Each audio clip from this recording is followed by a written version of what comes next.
the weather, but there was still plenty going on. So we will summarise all of that for you a bit later on. And, of course, you have time to have your say on the show. The time now is 6:42. Total Sport North East. Call free 0800 234 6565. BBC Radio Newcastle. So I'm Simon Pride. John Anderson is with me here at St James's Park. Back in the studio is the former Sunderland defender Danny Collins, and Gus, Sunderland fan, is on the line to have a chat to Danny about the game at the weekend, no doubt. Gus, good evening. Good evening, Simon. Good evening, John, and good evening, Danny. Good to speak to you. Hey, Gus, and you. Hello, lads. Hello, Danny. It's Danny. Just about the match on Saturday. It's sometimes you just got to look at the bigger picture over a full season. Yep. I think to get a point away, no matter who you play, is a good point. So, like you say, I'm not too disappointed with the performance of the lads. I know it's a bit disappointed because we let it off. We just seem to let it slip in over the last minute or 2 minutes of every game. But having said that, I think you've got to take a lot of the positives. I thought the lads that came into the side, slotted in really well, and we seem to have, a pretty solid team out. Yeah, no, I agree. If you're looking at the bigger picture, we're still in a good position, obviously joint top with Leeds and obviously Sheffield United, so it has got tighter. Young lads coming in at the weekend, we made 6 changes. 5 of them were forced changes, really. Obviously, Anthony Patterson, the other one in goal for Simon Moore.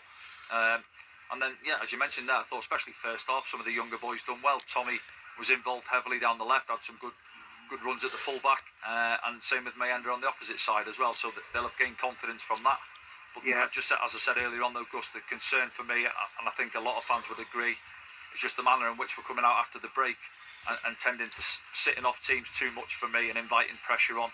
Because I don't think, you say there, and I agree to some extent, and when fans do say you take your point on the road, but obviously if you gauge off the performance, and I thought Millwall were there for the taking first half.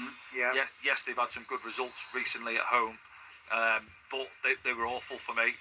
They tried to play out, they looked nervy, the fans were getting on their backs, they booted it long in the end and give us possession back. That's where sometimes as players you've got to sense blood and go out and try and get that second goal and really turn the screw. We obviously didn't manage to do that, and then obviously when you're trying to sit on a 1-0 lead, it's difficult for 45 minutes, and you expect the opposition to have a little spell in the game, and they certainly did, didn't they, Millwall? They did, that's right. It's apart from that, Danny, it was like, I thought it was nice to see young Aaron Connolly getting off the mark. Yep.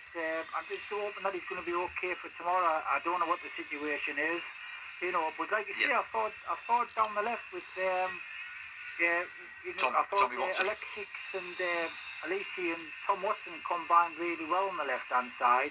It might have been a bit different down the right-hand side had we had maybe Trey Hume in. Yeah. But it's like you said, it's not too. We're still there. We're still in with a shout, and it's not as though anybody's running away with the league, Danny. And I think it's going to be tight anyhow. I don't know whether if we won or not. I think overall the season, teams will probably catch up with each other, and I think that's the way it seems to be fanning out now. But let's just do what I say. I just hope we can get the players that might come back in tomorrow night. Yeah. I think Joe Bellingham, in all fairness, has been a really big miss for us in the middle of the park, because he just seems to have that presence about him when he's there. Yeah, energy as well, isn't he? He's got good energy getting around the pitch as well. I think of all the players, he's been a really big miss, Yeah. And also Trey Hume at right full-back, Yeah.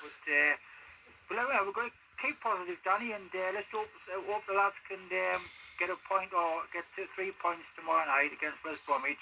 Yeah. And because Danny, is it Medman's on 4 cautions now, isn't he? So, he is as well, yeah. Chris Riggers and somebody else is as well, yeah. There's 3. Bellingham's on 4, so he could get suspended again. Yeah, Bellingham is, yes. He's coming back in, it was straight red, so there's 3. Suspension was 4. Yeah, and obviously Patrick comes back in possibly tomorrow as well, Patrick Roberts, doesn't he? So we are getting bodies back in, but as you say, we're getting 1 or 2 in, and then we seem to be losing a few more, don't we? So, but just battle on, and I think, over the course of the season, as you've mentioned there, yes, we're 4 draws on the bounce, we're 9 unbeaten, but at the same time, Leeds have dropped points recently, and and one or two others. Sheffield United obviously drew at the weekend as well, didn't they, in the end? Yeah. So it's going to go. It's going to go the distance. I think we've just got to hang on in there and hopefully come through this tough Get a win period. out of these next two quite games. agree, And, Dan.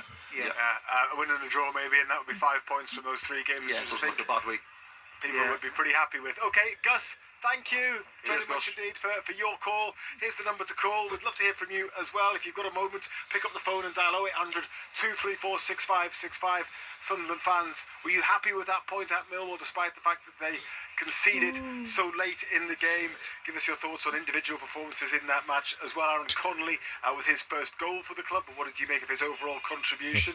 This message from Neil says, mixed bag is a very